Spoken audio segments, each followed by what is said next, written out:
Alors, le mobile learning, il y a deux façons de le concevoir. Il y a une première façon qui est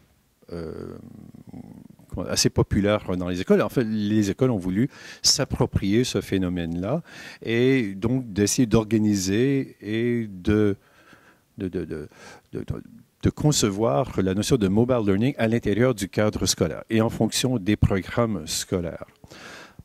Par ailleurs, on peut voir le mobile learning comme l'apprentissage qui se fait en tout temps, en tout lieu, sur tout sujet, qui sont pertinents pour l'utilisateur, donc hors du cadre scolaire. Et je crois que c'est ce qu'ont très bien perçu les élèves aujourd'hui, c'est que la rupture physique entre l'environnement scolaire et l'environnement social, l'environnement de tous les jours, est devenu de plus en plus artificiel parce qu'ils ne comprennent pas, enfin, sauf peut-être pour l'obtention d'un diplôme, l'importance d'aller à l'école, mais ils voient bien que les apprentissages se font partout. Moi, je suis l'un de ceux qui croient fermement que l'avenir de l'éducation, il est mobile, il est social.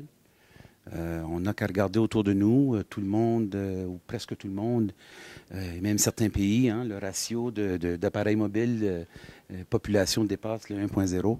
Et à ce moment-là, il faudrait peut-être se poser la question, en quoi l'apprentissage en format mobile est-il différent que celui qui n'est pas mobile?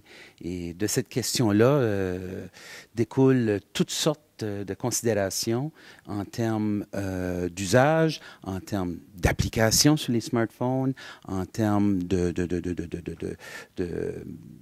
façon de peut-être même, est-ce qu'il y a un potentiel de production ou de création? Je pense aux outils de géolocalisation, même dans un petit format de poche. On est capable peut-être de relier ce qui est autour de nous à une carte et à l'histoire de l'endroit.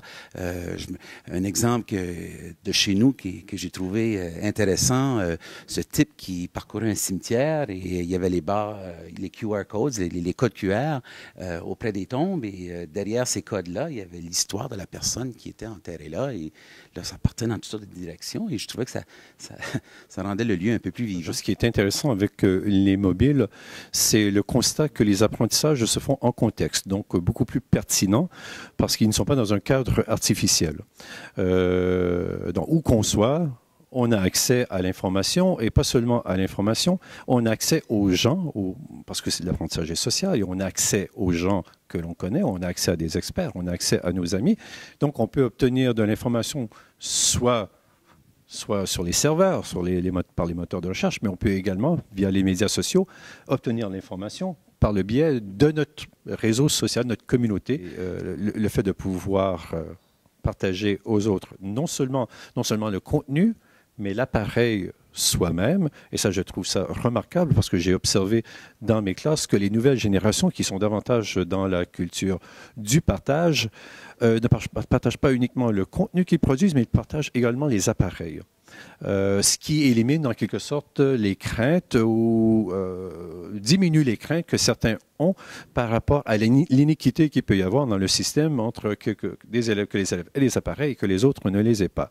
L'autre chose qui est intéressante, c'est que les mobiles sont de plus en plus sensoriels. Et on sait que le geste, on sait que plus on inclut, plus on intègre de sens dans le fait d'apprendre, plus ça facilite la mémoire. Or, il y a un tas de caractéristiques au mobile qu'on n'a pas fini d'explorer et qui rehaussent l'apprentissage. Un environnement dans lequel je crois que le réel et le virtuel vont se superposer.